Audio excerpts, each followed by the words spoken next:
On the morning of August 6, 1945, when the B-29 bomber, nicknamed the Enola Gay, opened its bomb bay doors to release the first atomic weapon in history, containing approximately 64 kilograms of uranium-235, daily life was unfolding for the people of Hiroshima below. But their attention was meaningless. There was no escape from this event. At 8:15 a.m., the bomb detonated. An intense flash, brighter than the sun, spread across the entire city. In a fraction of a second, the fireball appeared over the explosion point near the Aioi Bridge. Its core reached the temperature of the sun's surface, millions of degrees Celsius. Following this, the blast wave of the 15-kiloton bomb traveled at a speed of over 1,200 kilometers per hour, faster than the speed of sound. The collision with this compressed airwave and the accompanying debris subjected the survivors to a sense of sudden destruction. Victims' bodies were shattered by the shockwave before they could even pause to think, as if walls, windows, and roofs had rushed toward them all at once.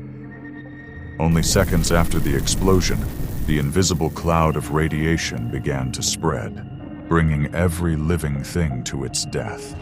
The intense heat left behind terrifying evidence: the nuclear shadows. These shadows were not evidence of people being vaporized.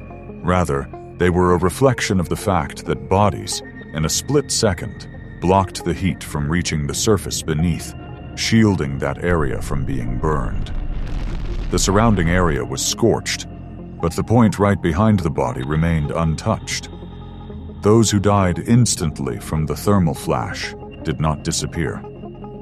Many of their bodies were found exactly where their shadows had fallen. Some were found as actual sculptures of ash and charcoal, as if entirely composed of burnt layers. What remained would sometimes vanish in the horrific black rain that fell shortly after the explosion, just like a sandcastle that is there one moment and gone the next. Soon, a gigantic firestorm began to form. This storm became so powerful that by sucking in oxygen and debris, it created a massive vacuum, pulling people up into its vortex. This is when the black rain began.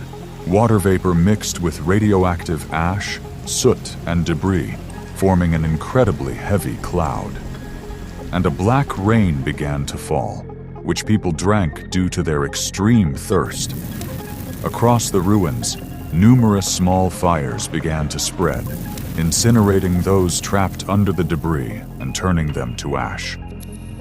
Those who remained on the ground and were not torn apart were often found with terrible signs.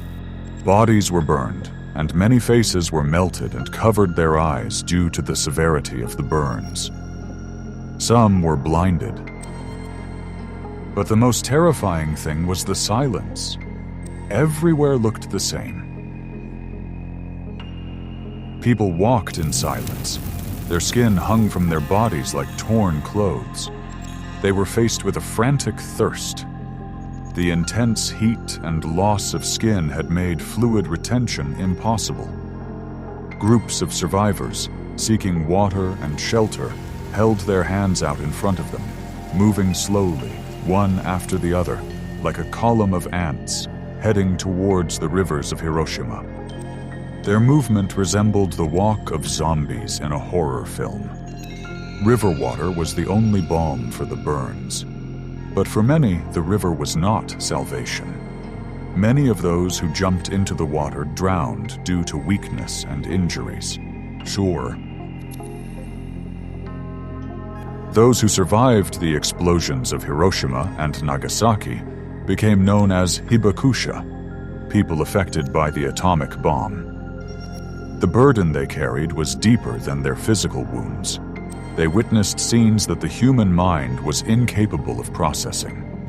Witnesses recounted how their hands stuck to the burnt bodies of loved ones they were trying to save, and how they unintentionally inflicted irreparable harm upon them. Even survivors who outwardly seemed unharmed succumbed to radiation poisoning within hours or days. an invisible death accelerated by infection, which was almost inevitable. In the days and years following the catastrophe, these survivors struggled not only with incurable physical wounds, from keloid scars to blood disorders and tumors, but also faced a great social fear. Ordinary people avoided them. The common misconception was that radiation-related illnesses were contagious. Hibakusha were rejected from the job market, their marriages broke up, and they were met with closed doors when seeking partners. They were marginalized, left lonely and unemployed. Who would dare marry someone they feared might give birth to children contaminated by radiation? This fear and isolation was a pain far deeper than the explosion itself for many Hibakusha. They were victimized twice, once by the bomb and once by their own society. It was only decades later that this misconception slowly faded, but the mental and physical scars remained. To fill this vast void, the Hibakusha began to gather. They formed associations and groups, not just for mutual support, but to transform their pain into a universal message. Their message was clear. We are the living witnesses who must ensure this horror is never repeated. They raised their voices so their stories could become a testament to nuclear disarmament across the globe.